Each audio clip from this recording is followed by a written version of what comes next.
जीत की हवेली से आ रहे हो ना तुम लोग।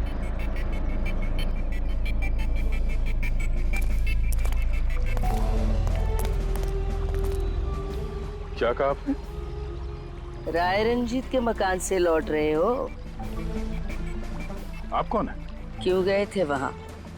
अपनी मौत को दावत देने गए थे? सर, लगता है ये लाली है।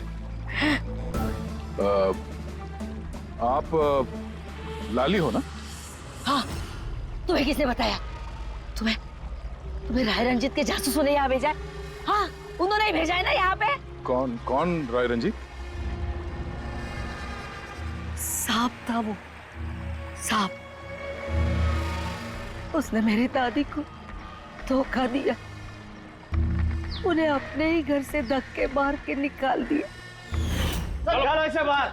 छोड़िए मुझे, मुझे मेरे घर से मत निकाल, मुझे मेरे घर से मत निकाल। शर्म आनी चाहिए तुम्हें रंजीत, तुम अपनी खुद की भाभी को घर से बाहर निकाल रहे हो। कम से कम अपने भैया का तो लिहाज किया होता। अरे उनका क्या लिहाज करना, उन्होंने खुद ही तो अंगूठा लगाकर ये घर मेरे नाम किया है। तूने उन्हें शराब पिलाकर धोखे से अंगूठा लगवाया था। अब क्यों किया, कैसे किया, इस गहराई में जाने से क्या फायदा। समझने वाली बात तो ये है कि ये मकान अब मेरा है और तू सड़क पर आ गई है। चलो निकालो इसे यहाँ से। तेरे हिस्से में ना सिर्फ घर नहीं आया है, एक मकान आया है, एक ऐसा मकान जिसके हर कोने में मेरी बदुआएं गूंजेगी। मैं तुझे श्राप देती हूँ, सिर्फ तू ही नहीं, इस घर का जो भी मकान मालिक बनेगा वो जिंदा नहीं बचेगा। मौत का खेल होगा यहाँ, मौत का खेल। अब तक कितने लोग मरे? वो सब लोग मर गए जिन्होंने वो मकान खरीदना चाहा। तुम लोग वो घर मत खरीदना, तुम भले लोग लग रहे हो, वरना तुम्हारी बीवी विधवा हो जाएगी।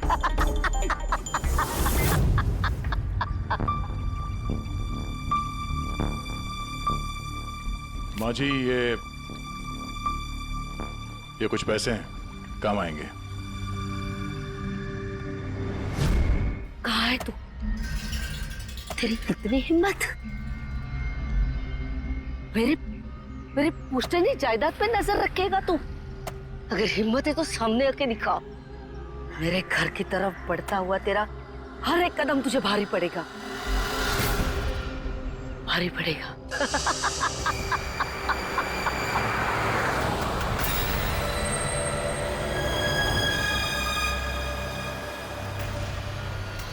यार यहाँ पे तो कोई भी नहीं दिख रहा, किससे पूछूं?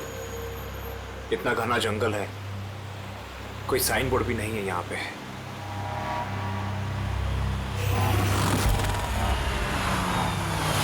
अरे भाई साहब, ये पिपलिया गांव का रास्ता यही है ना?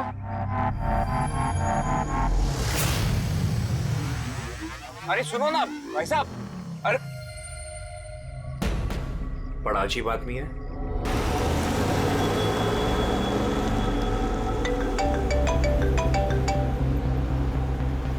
Hi baby. हाय, पहुंच गए? बस पहुंचने वाला हूँ। डोंट टेल मी तुम अब तक नहीं पहुंचे। इतने लेट कैसे हो गए? एक्चुअली क्या है, ये जगह शहर से काफी दूर है और यहाँ ज्यादा लोग भी नहीं दिख रहे मुझे। Alright, tell me, are you missing me? Of course. अरे पूछने वाली क्या बात है। अच्छा, तुम एक काम करो, जल्दी जल्दी ये सारी फॉर्मेलिटीज खत्म कर लो, अपनी सारी कागजी कार्रवाई एंड ऑल दैट। उसके बाद मे बी नेक्स्ट फ्लाइट से I can come and join you in India. What's it?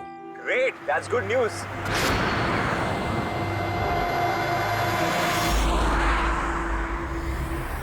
अच्छा बेबी, मुझे लग रहा है कि मैं पहुंच गया हूँ, वो मकान दिख रहा है मुझे।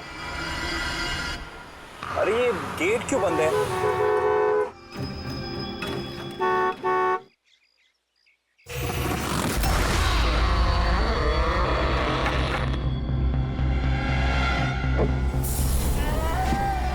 जी?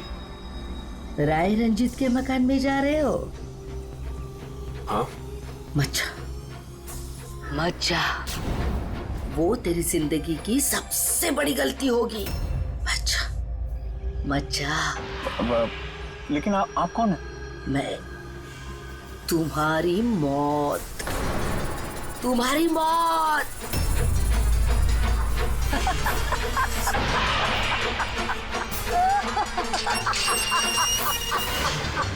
ए बुढ़िया चल चल, अरे जा। अच्छा अच्छा, वरना तू भी मरेगा, तू भी मरेगा। मत जा वरना तू भी मरेगा, तू भी मरेगा। नसर साहब, आप राज साहब हैं? हाँ हाँ हाँ हाँ, आइए आइए आइए आइए। हेलो राज, राज आई ओके? कौन था? हाँ हाँ, अरे वंदना मैं ठीक हूँ, कोई नहीं था। और मैं पहुंच गया हूँ, ठीक है, बंगले पे। मैं कॉल करता हूँ तुम्हें। Okay okay, you take care. हाँ, I will speak to you soon. Bye bye bye.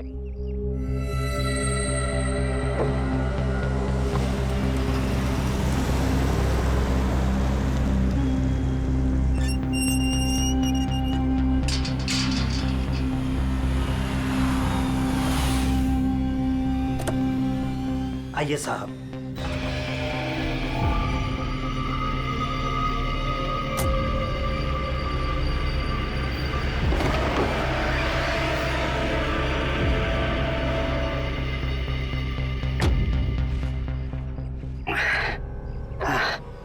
साहब, सफर में कोई तकलीफ तो नहीं हुई?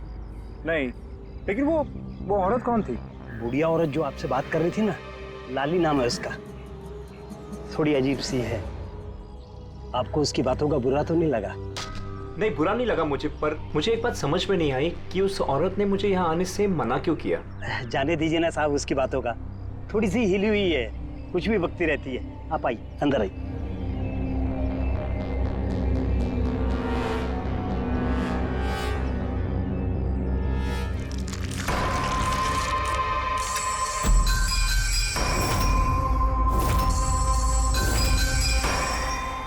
ये आदमी तो मुझे बीच रास्ते में मिला था। आप, उसका नाम कमल है, यहाँ का माली। हमने सोचा अब आप यहाँ पर रहने वाले हैं तो क्यों ना बगीचे के जो रंग बिरंगे फूल हैं फिर से खिल उठाएं। अच्छा, आइए साहब।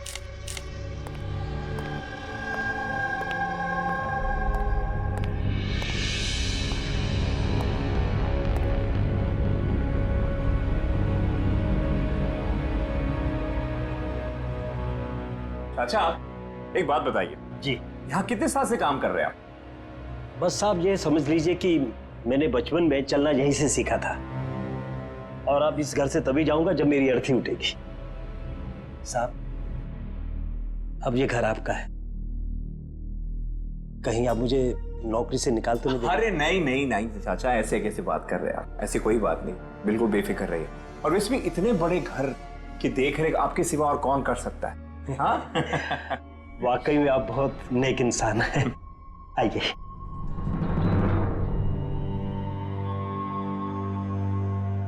साहब, ये है आपका रूम, वॉशरूम उधर है। आप फ्रेश हो जाइए, तब तक मैं आपके लिए खाने पीने का बंदोबस्त करता हूँ। ठीक है। ठीक है साहब।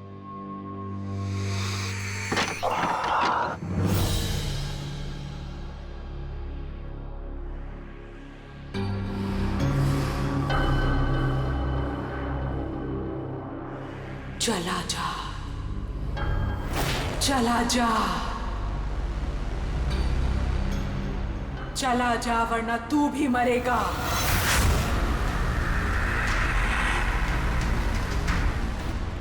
कौन?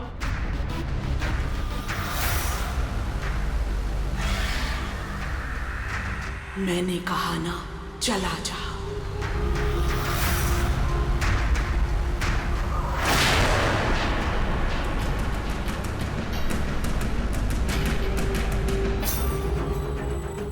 कौन है?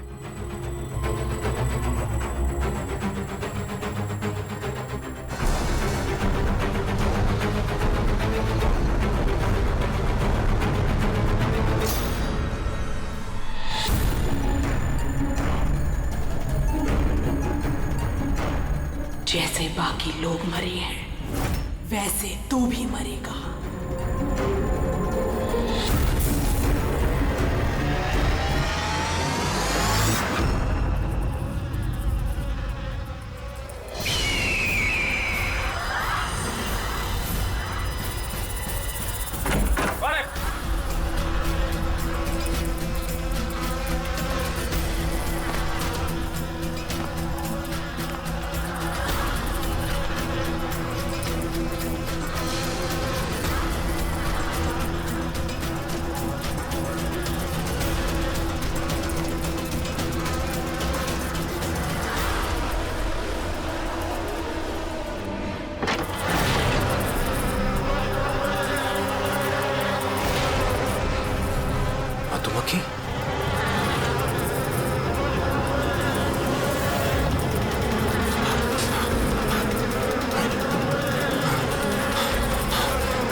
Can I speak to ACP Pradyuman please? हाँ जरा शांत हो जाइए, कौन बोल रही हैं आप? मैं कौन बोल रही हूँ, मुझे क्या काम है, मैं सिर्फ उन्हें बताऊंगी। Can you just make me speak to him right now, please? एक मिनट होल्ड करिए। सर, हाँ सर फोन कॉल है। सर कोई लेडी है, बहुत रो रही है, कह रही है सिर्फ आपसे बात करेगी। Hello, hello, ACP Pradyuman. हाँ मैं एसीपी प्रद्युमन बोल रहा हूँ। सर, हाँ कहिए। सर मैं वंदना बोल रही हूँ अमेरिका से। हाँ बताइए। सर मेरे साथ बहुत बहुत बहुत बुरा हुआ सर। क्या हुआ आपके साथ? सर मेरे फियांसे राज इंडिया गए थे पुश्तैनी मकान खरीदने। सर मधुमक्खियों के काटने से उनकी मौत हो गई। क्या? अच्छा तो बताइए मैं क्या कर सकता हूँ आपके लिए? सर लेकिन मुझे लगता है कि उनकी मौत मधुमक्खियों के काटने से नहीं हुई। इनफैक्ट उनका मर्डर हुआ है। He's been killed। तो ऐसे क्यों लगता है आपको कि उनका खून हुआ है? सर वो जब प्रॉपर्टी खरीदने के बाद कागजी कार्रवाई के लिए जा रहे थे तो तब क्या हुआ?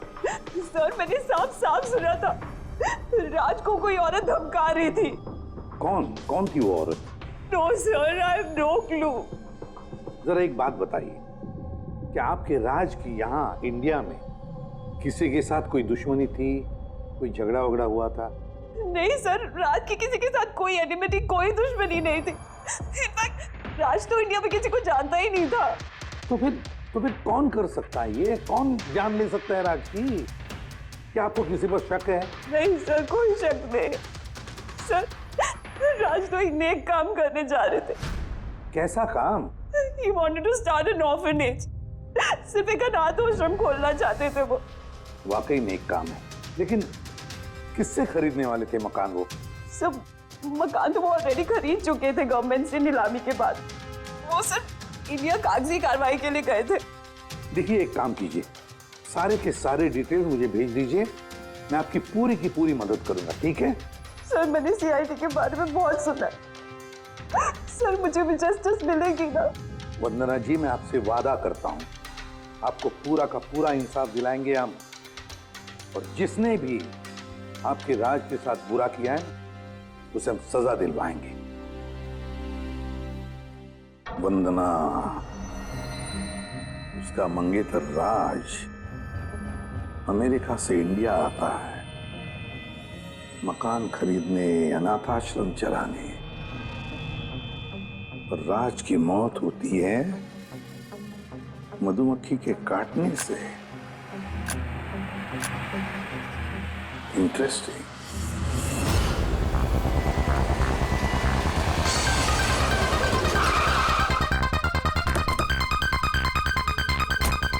सर यही वही बंगला है जो राज ने सरकार से नीलामी में खरीदा था। अच्छी खासी प्रॉपर्टी लग रही है। आप देखभाल करते हो उस जगह की? जी हाँ, कहिए। कहेंगे आप, हम सिर्फ सुनेंगे। क्या मतलब? CID? क्या बात होगी सर? राज राकेश नाम के एक आदमी का खून हुआ है यहाँ पे। बहुत बुरा हुआ सर उनके साथ। उन्होंने ही सरकार से ये मकान खरीदा था। हाँ, उन्हीं की बात कर रहे हैं। उनका खून नहीं हुआ, मधुमक्खियों के काटने से उनकी मौत हुई है।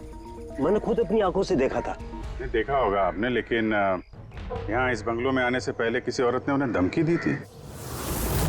कुछ जानते हो उस औरत के बारे में? अच्छा, वो लाली साहब, वो बुढ़िया तो बेतुकी बेसर की बातें करती रहती है। आप उसकी बातों को गंभीरता से मत लीजिए।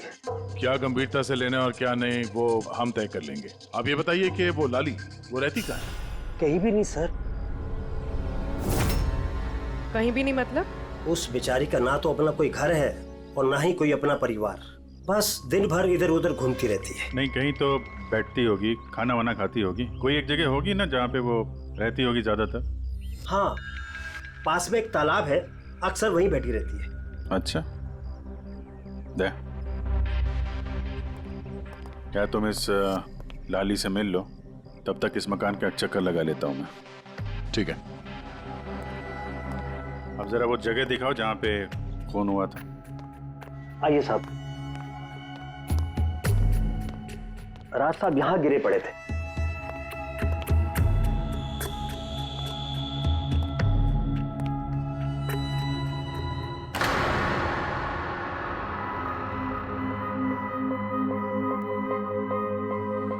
पहले मधुमक्खियों ने राज साहब को मारा, फिर वो खुद मर गई। ये मधुमक्खी के हमले यहाँ पे अक्सर होते रहते हैं क्या? नहीं साहब, इससे पहले तो मैंने एक मधुमक्खी भी नहीं देखी यहाँ। पता नहीं राज साहब के पीछे इतनी सारी मधुमक्खियां अचानक कहाँ से आ गई। राय रंजीत की हवेली से आ रहे हो ना तुम लोग? राय रंजीत की हवेली से आ रहे हो ना तुम लोग?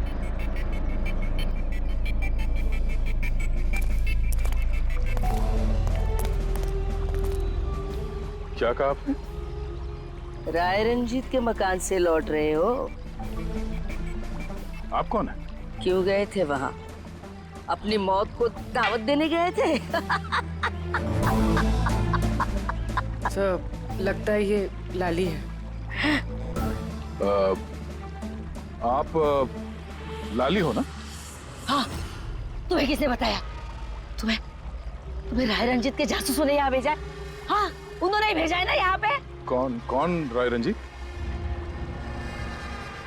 सांप था वो, सांप। उसने मेरी दादी को धोखा दिया, उन्हें अपने ही घर से धक्के मार के निकाल दिया। निकालो इसे बाहर। छोड़िए मुझे, मुझे मेरे घर से मत निकाल, मुझे मेरे घर से मत निकाल। शर्म आनी चाहिए तुम्हें रंजीत, तुम अपनी खुद की भाभी को घर से बाहर निकाल रहे हो। कम से कम अपने भैया का तो लिहाज किया होता।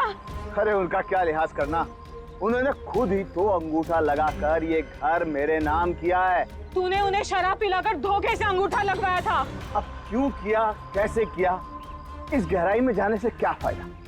समझने वाली बात तो ये है कि ये मकान अब मेरा है और तू सड़क पर आ गई है। चलो निकालो इसे यहाँ से। तेरे हिस्से में ना सिर्फ घर नहीं आया है, एक मकान आया है, एक ऐसा मकान जिसके हर कोने में मेरी बदुआएं गूंजेगी। मैं तुझे श्राप देती हूँ, सिर्फ तू ही नहीं, इस घर का जो भी मकान मालिक बनेगा वो जिंदा नहीं बचेगा। मौत का खेल होगा यहाँ, मौत का खेल। अब तक कितने लोग मरे? वो सब लोग मर गए जिन्होंने वो मकान खरीदना चाहा। तुम लोग वो घर मत खरीदना, तुम भले लोग लग रहे हो, वरना तुम्हारी बीवी विधवा हो जाएगी।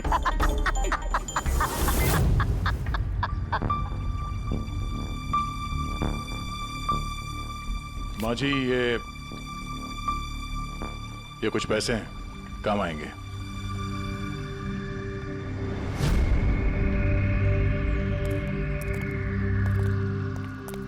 सर, लगता नहीं है इसका राज की मौत में कोई हाथ है। ये तो खुद बेचारी सदमे और विश्वास में लग रही है। हो सकता है राज की मौत कोई मर्डर ही ना हो, कोई हादसा हो।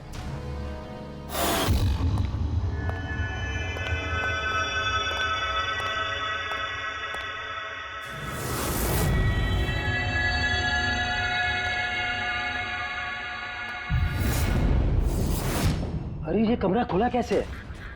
ये तो बंद था। एक मिनट रुको, शायद राज ने खोला।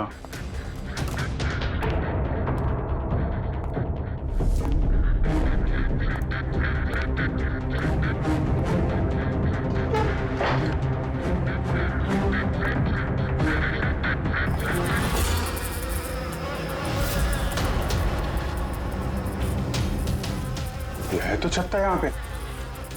इधर आ। जी सर। ये है मधुमक्खी का छत्ता। अरे मैं पहली बार देख रहा हूँ साहब। तो ये राज यहाँ इस स्टोर रूम में क्या करने आया था? साहब शायद बंगलू देखने आए होंगे। अच्छा, और उस वक्त तुम खाना लेने गए थे? जी साहब।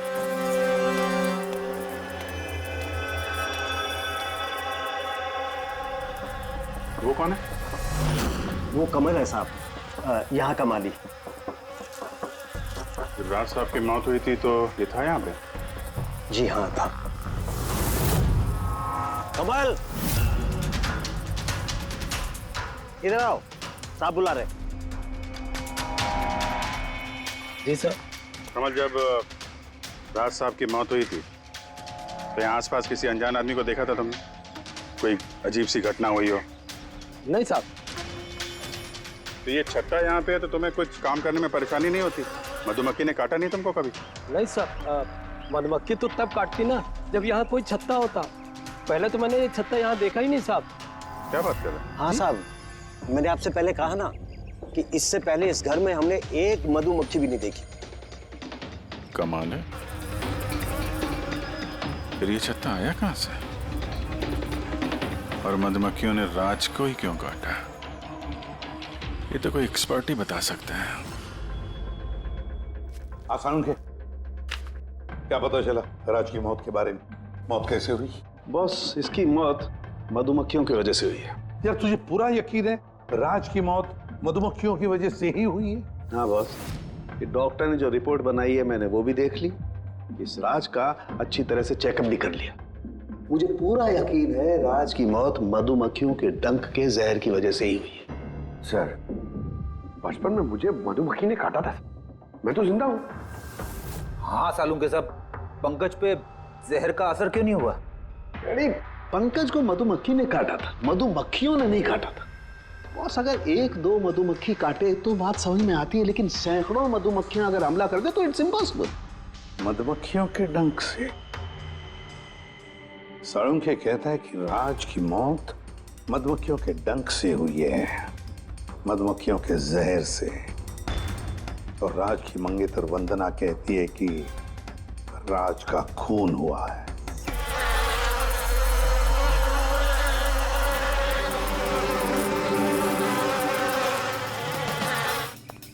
इस छत्ते को बाहर से लाकर यहाँ पर लगाया गया। मधुमक्खी के छत्ते को किसी और जगह से लाके किसी और जगह लगाया जा सकता है?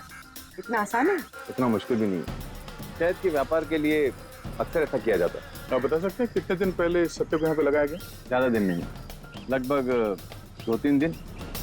सर, अगर मान भी ले कि खूनी ने ये छत्ता यहाँ पर इसलिए लगाया था कि वो राज को मार सके, लेकिन उसे कैसे पता था कि ये मधुमक्खियाँ राज पे ही हमला करेंगी, किसी और पे नहीं? मधुमक्खियां बिना वजह किसी पे भी डंक नहीं मारती, क्योंकि डंक मारने के बाद उनकी खुद की भी मौत हो जाती है। तो ऐसी क्या चीज है जो उन्हें उत्तेजित करती है अटैक करने के लिए? देखिए, जब उन्हें लगता है कि सामने वाले इंसान से उन्हें कुछ खतरा। अच्छा केदार साहब, ऐसा हो सकता है क्या कि मधुमक्खियों को ट्रेन किया जा सके कि वो किसी एक आदमी पे हमला करें? कैसी बातें करते हैं अभिजीत साहब, ये मधुमक्खियां शार्प शूटर नहीं कि कोई भी इन्हें कह दे कि फलां फलां को डंक मारकर आ जाओ। अच्छा, आपने अभी भी कहा कि ये मधुमक्खी किसी को काटने के बाद ये खुद भी मर जाती है, तो ऐसी क्या मजबूरी है कि वो किसी को काटती है? जरा डिटेल में समझाएंगे? मधुमक्खी जब भी किसी को डंक मारती है तो फेरोमोन नाम का एक गंध छोड़ती है, जिससे कि बाकी मधुमक्खियां सचेत होकर सब मिलकर उस पर हमला कर देती हैं। इसीलिए मैंने पहले भी कहा था, मधुमक्खियां बिना वजह किसी पे भी हमला नहीं करती। जरूर राज ने मधुमक्खी के छत्ते के साथ कुछ छेड़खानी की होगी। सर, खूनी को कैसे पता था कि राज इस छत्ते के साथ छेड़खानी करेगा? कहीं ये मौत वाकई हादसा तो नहीं? नहीं पूर्वी, राज के आने के ठीक 2 दिन पहले इस छत्ते को यहाँ पे लगाना ये कोई संयोग तो नहीं हो सकता। सर, राज की मौत के बाद ये घर वंदना के नाम हो जाएगा, कहीं इन सबके पीछे वंदना तो नहीं है? वंदना इंडिया कब आ रही? What nonsense! How could you even think like that? आप ऐसे कैसे सोच सकते हैं कि राज की मौत के पीछे मेरा हाथ हो सकता है? और फर्ज कीजिए कि राज की मौत के पीछे मेरा हाथ था, तो मैं आप लोगों को फोन क्यों करती? पुलिस तो ऑलरेडी ये केस क्लोज कर चुकी थी ना। देखिए, हम सिर्फ पूछ रहे हैं। वैसे राज जी के बाद ये मकान किसके नाम पे है? I don't know. राज ने गवर्नमेंट से मकान खरीदा था, तो शायद गवर्नमेंट को वापस मिल गया। मुझे अभी तक कोई नोटिस नहीं है। हाल फिलहाल में राज का किसी के साथ कोई झगड़ा हुआ था? I have already told you that. राज एक नेक दिल इंसान थे और उनका किसी से दुश्मनी होना was impossible. अगर मुझे पता होता कि राज की नेक दिली उनकी जान ले लेगी तो मैं उन्हें कभी इंडिया आने ही नहीं देती। ये अनाथ आश्रम खोलने का ख्याल राज जी के दिमाग में कैसे आया? राज खुद अनाथ थे, इसलिए वो दूसरे अनाथ बच्चों की फीलिंग समझते थे। वो अनाथ बच्चों को घर जैसा माहौल देना चाहते थे, और जैसे उन्हें पता चला कि गवर्नमेंट ये मकान नीलाम कर रही है तो राज ने सबसे ऊंची बोली लगाकर ये मकान खरीद लिया। तो कहीं इस राज की मौत का कारण ये घर तो नहीं है? हो सकता है कोई और भी इस घर को खरीदना चाहता था, राज बीच में आ गया इसलिए। What? कोई इतना नीच कैसे हो सकता है? इस दुनिया से इंसानियत उठ गई है क्या? इंसानियत है वंदना जी, इंसानियत है, लेकिन कुछ लोग हैं जो इंसानियत में जहर घोलने पे तुले हुए हैं। पता करते हैं किस किस को दिलचस्पी थी इस प्रॉपर्टी में। देखिए सर, मैं आप लोगों को नहीं बता सकता हूँ कि राज जी के अलावा किन किन लोगों ने इस नीलामी में हिस्सा लिया था। सॉरी। क्यों नहीं बता सकते? देखिए ये सरकारी सर इंफॉर्मेशन है, ऐसे किसी के साथ शेयर नहीं कर सकता हूँ मैं। हम भी तो सीआईडी का ही काम कर रहे हैं। हाँ वो सब ठीक है, लेकिन क्या है कि अगर सरकारी नोटिस मिल जाए तो मैं ये आपको इंफॉर्मेशन दे सकता हूँ, उसके बिना नहीं दिखा सकता सर। नोटिस मिल गया। आप खुश हैं? आप देखिए अगर काम कायदे से होता है तो अच्छा लगता है। हाँ ठीक है, ये लीजिए, ये लीजिए। कुल मिलाकर सर 12 लोग थे जो इस बंगलो को खरीदना चाहते थे सर। इस बंगलो के पास एक्चुअली सरकार एक हाईवे बना रही है, इसलिए सब लोग बढ़ चढ़कर बोली लगा रहे हैं और हर कोई इस बंगलो को खरीदना चाहता है। अच्छा, ये राज जी की मौत के बाद अब ये मकान किसको मिलेगा? देखिए राज जी ने कागजी कार्यवाही पूरी नहीं की थी, इसलिए नीलामी अब दोबारा से होगी और जो विजेता होगा उसको ये बंगलो मिल जाएगा। आई सी। और ये नई नीलामी कब होगी? देखिए सर अभी उसकी डेट तो तय नहीं है सर, लेकिन आपको एक बात और बताना चाहूंगा सर कि राज जी से जितने भी बिल्डर्स थे वो काफी भड़के हुए थे, काफी नाराज थे, क्योंकि उन्होंने सबसे ज्यादा बोली लगाई थी। नहीं सर, एक्चुअली उन्होंने डेडलाइन के बाद बिड सबमिट की थी सर, इसी वजह से लोग नाराज थे उनसे। लेकिन अगर डेडलाइन के बाद उन्होंने बिड किया था तो सरकार ने एक्सेप्ट कैसे कर लिया? सर एक्चुअली वहां पर वो अनाथ आश्रम खोलना चाहते थे और सर अमेरिका से जो इंडिया का वक्त का फर्क है सर वो 9.5 घंटे का है, इसलिए सरकार ने वो बिड एक्सेप्ट कर ली थी। देखिए अब घर तो उसी को मिलेगा जिसकी किस्मत में होगा सर। किस्मत में नहीं भी होगा तो उसने अपनी किस्मत की रेखाएं बदलने के लिए कोशिश तो की होगी और जरूर इस लिस्ट में से ही कोई होगा वो। ललित जी, अब तो ये दोबारा नीलामी होगी, तो जिन लोगों ने अप्लाई किया है इस दूसरे नीलामी के लिए, क्या हम उनकी लिस्ट देख सकते हैं? नो सॉरी, ये लिस्ट आपको मैंने इसलिए दिखा दी कि ये नीलामी हो चुकी है, लेकिन वो जो नई लिस्ट आने वाली है सर वो तो आप किसी भी कीमत पर नहीं देख सकते। अरे अरे अरे अरे सारंगी, तू क्या करने क्या जा रहा है यार? क्या सुन रहा हूं मैं? जो सुना है सही सुना है बस। क्या सुना? रिजाइन हो रहा है तू? हाँ। क्यों क्यों? बस मेरा टाइम आ गया। क्या टाइम आ गया? 1 मिनट टाइम है यार अभी। अरे ये टाइम नहीं यार। तो फिर देखो, हर इंसान को लाइफ में एक न एक दिन रिटायरमेंट लेना पड़ता है ना, चाहे वो क्रिकेटर हो, म्यूजिशियन हो, कोई भी हो। मेरा भी टाइम आ गया, मैं भी रिटायरमेंट ले रहा हूँ। अबे कहाँ जा रहा है तू? ये देख लो। ये क्या है? देख लो देख लो। यार क्या तू कर रहा है सारुण? के समझ में नहीं आ रहा है ये एयर टिकट। कहाँ जा रहा है? हाँ, लंदन। अरे वाह रे वाह। पंकज कैंसिल कर। नहीं नहीं कैंसिल नहीं होगा। अबे रिफंड मिल जाएगा, पैसे वापस मिल जाएंगे, कल की टिकट है, डोंट वरी। मुझे रिफंड नहीं चाहिए, मैं जा रहा हूँ वापस। यार तू ऐसे कैसे जाएगा? क्या हुआ क्या? अरे इतनी बड़ी गलती होगी कि शर्म आ रही है अपने आप पर। ऐसी कौन सी गलती हो गई? वो मधुमक्खियों वाला केस। मधुमक्खियों वाला केस? हाँ यार, हादसा नहीं है बॉस, वो खून है खून। यही मुझसे गलती हो गई। मधुमक्खी के एक्सपर्ट से बात हो गई तेरी? क्या बताया उसने? यार एक्सपर्ट से भी बात की मैंने, अच्छी तरह से चेक भी किया, तब मुझे पता पड़ा ये तो हादसा नहीं है, खून है। मधुमक्खियों को तो वो हथियार के तौर पर इस्तेमाल कर रहा है यार। सालों के साथ वो किसे? देखो मधुमक्खियां कब आती हैं इंसान के पास? जब उन्हें फेरोमोन की गंध आती तभी ना। हाँ, जब उन्हें इंसानों से खतरा लगता है तब मधुमक्खियां इंसान के पास आती है, डंक मारती है। बस यार यही मुझसे गलती हो गई। ये मैंने सोचा ही नहीं कि फेरोमोन तो बनाया भी तो जा सकता है ना यार। हाँ यार, फेरोमोन तो आर्टिफिशियली भी बनाया जा सकता है, लेबोरेटरी में, फैक्ट्री में। मतलब किसी ने ये आर्टिफिशियल फेरोमोन बनाया और वो किसी भी तरह से राज के शरीर पर लगा दिया। बस मधुमक्खियां आ गई और उस पर अटैक कर दिया। सारुण, उठ उठ उठ, पिपलिया गांव चला जा। वहां पे जहां पे राज का खून हुआ राज का सारा सामान चेक कर, पता तो चले ये फेरोमोन वहां पर आया कैसे और किसने इस्तेमाल किया ये फेरोमोन राज पर। Yes boss. ये रहा सर, राज का सारा सामान इस सूटकेस में। ठीक है सर, एसीपी साहब बता रहे थे आप रिटायर होने वाले हो। कब है आपका लास्ट वर्किंग डे? आपके लास्ट वर्किंग डे से एक दिन के बाद।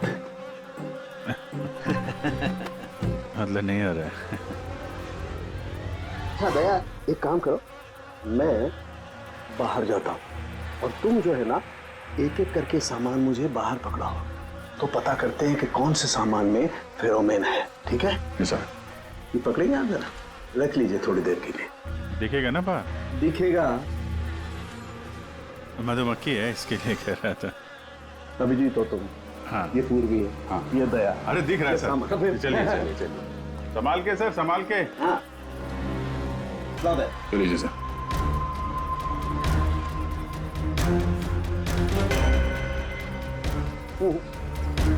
नहीं, इसमें फेरोमोन नहीं।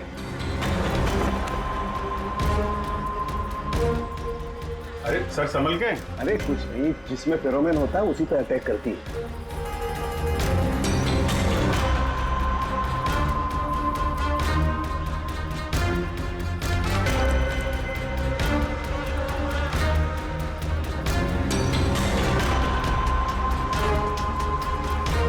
अरे यार,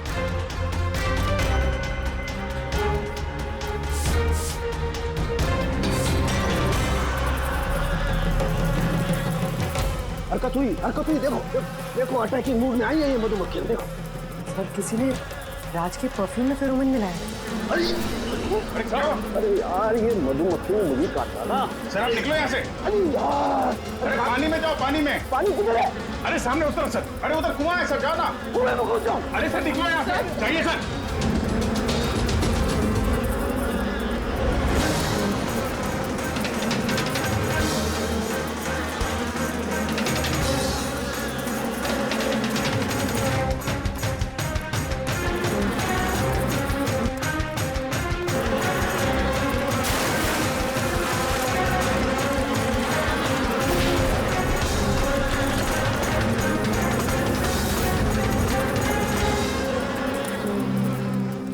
आप ठीक हो सर? बाप रे बाप, ये मधुमक्खियां आपको रिटायर नहीं होने देंगी सर। बाहर निकालो मुझे। आइए आइए आइए सर। मधुमक्खी, अरे नहीं, आइए आइए आइए। हेलो जी, नमस्ते, कैसे हैं आप? जी मैं चंदूमल फंडूमल कंकेश बास। अरे वाह, बहुत लंबा नाम है आपका। बताइए क्या काम था आपको? जी वो नीलामी के लिए आया था मैं। वो पुराना वाला बंगलो हाईवे के पास, वो खरीदना है मुझे। सर ऐसे नहीं खरीद सकते हैं सर, उसमें नीलामी होगी तभी वो जो जीतेगा वही खरीद सकता है। अरे तो पैसा लगाएगा ना, मैं पैसा लगाएगा। देखिए अब टाइम नहीं बचा है, सिर्फ 15 मिनट बचे हैं, आप लेट हो गए। अरे क्या बात कर रहे हैं सर, 15 मिनट में क्या क्या हो जाता है। ये देखिए ना, मैं तो ये बेड का लिफाफा भी लाया हूँ, ये देखिए। राकेश, इधर रजिस्टर लेकर आ।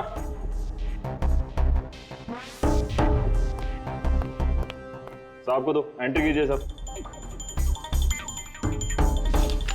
हाँ, यहाँ पर एंट्री कर दीजिए। अच्छा,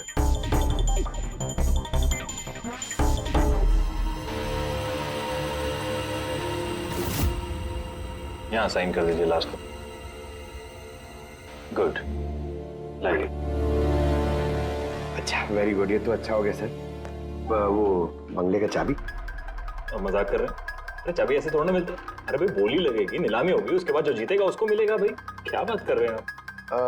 बेट तो मैं ही जीतूंगा, ये पक्का है। भाभी और बच्चों को मेरा प्यार देना, ठीक है सर? Thank you. पता नहीं कहाँ कहाँ से चले आते हैं, कमाल है।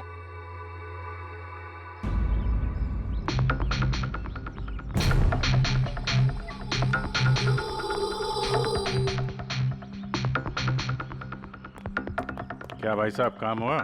सर ये देखिए, चंदूमल फंडूमल कंकेशवास का कमाल।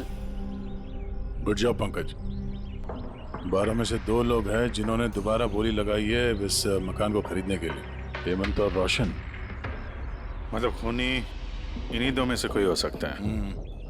और वो जो कोई भी है, इस बार भी इस मकान को हथियाने के लिए किसी भी हद तक जा सकता है वो। दोस्तों, अब ये वक्त आ गया है कि बता दिया जाए कि नीलामी का विजेता आखिर है कौन। और मुझे बताते हुए बहुत खुशी हो रही है कि नीलामी के जो विजेता है मिस्टर रोशन। रोशन जी, आपको बहुत बहुत बधाई हो। 1 मिनट, काय की बधाई हो? सबसे ज्यादा बेट मैंने लगाई थी, ये कैसे जीत गए? देखिए भाई साहब, आपको कोई गलतफहमी हुई है। सबसे ज्यादा बेट मिस्टर रोशन ने लगाई थी, इसलिए रोशन को मकान दे दिया गया है। ऐसा हो ही नहीं सकता।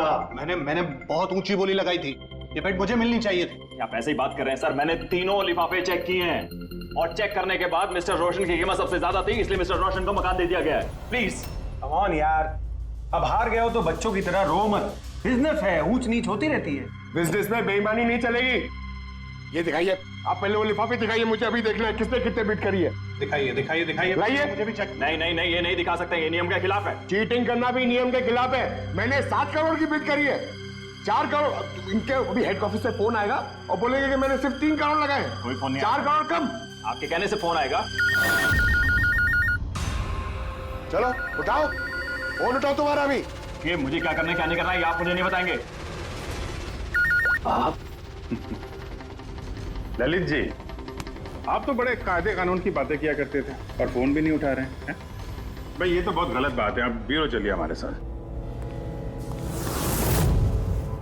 आप कहाँ खिसक रहे रोशन जी? आप हमें मिठाई नहीं खिलाएंगे? नई प्रॉपर्टी ली है आपने? आइए, आप ही आइए। आइए आइए। सर रोशन जी बिल्कुल ठीक बोल रहे हैं सर।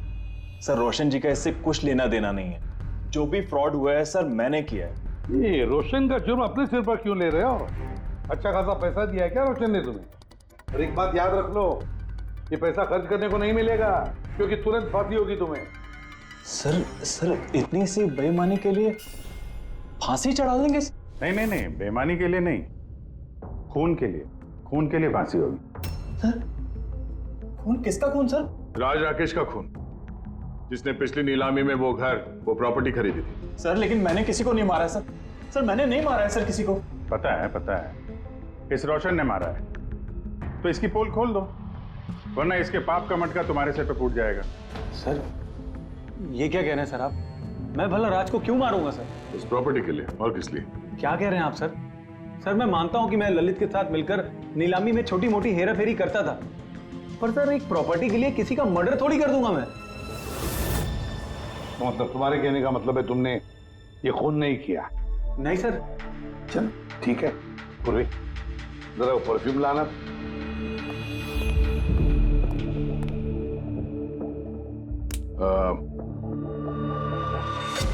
ये परफ्यूम छिड़क दूं? बाहर मधुमक्खियों का छत्ता है, क्या होता है? Sir perfume? हाँ आपकी मर्जी सर, लेकिन हमारे इस केस से परफ्यूम का क्या लेना देना सर? मुझे वाकई पता नहीं इस परफ्यूम का कोई इस केस से संबंध है। सर जी हम सच कह रहे हैं सर, राज जी की मौत से हमारा कोई संबंध नहीं है सर। ललित बिल्कुल ठीक कह रहा है सर।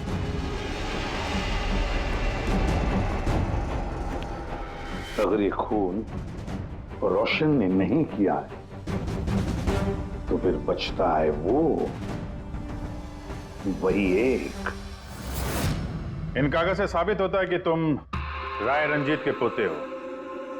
तुम्हारे पास तो बहुत बड़ी वजह थी इस मकान को वापस पाने के लिए, क्यों? देखिए, राय रंजीत का पोता होने से यह साबित नहीं होता कि यह खून मैंने किया है।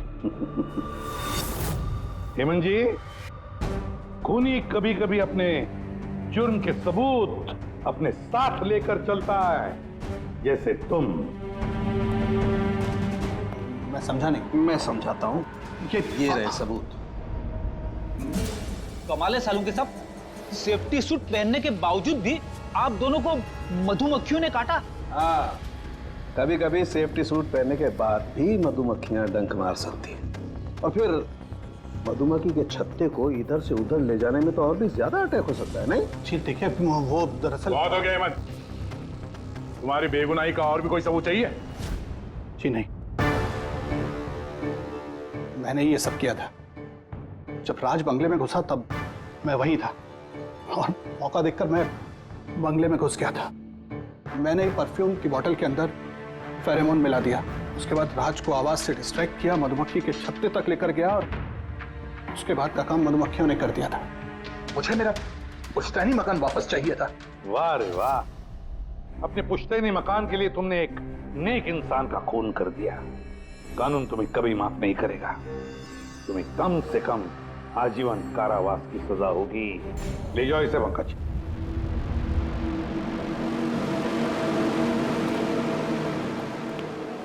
पंखे,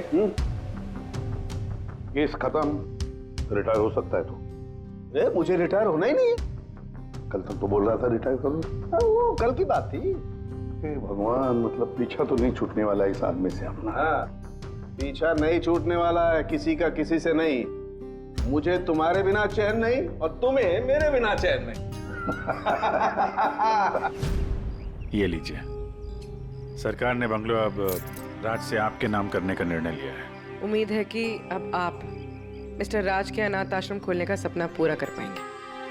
राज के जाने के बाद मेरी लाइफ का यही मकसद रह गया है, उसका आखिरी सपना पूरा करना। But thank you so much Raj को जस्टिस दिलाने के लिए। हमने जो कुछ भी किया वो तो हमारा फर्ज था। आपको और कोई मदद की जरूरत हो तो हमें जरूर याद करिएगा। कभी कभी आते रहिएगा, उन बच्चों को भी आपसे इंस्पिरेशन मिलेगी। ये भी कोई पूछने की बात है? हो सकता है उन बच्चों में हमें कोई हमारा नया सीआईडी ऑफिसर मिल जाए।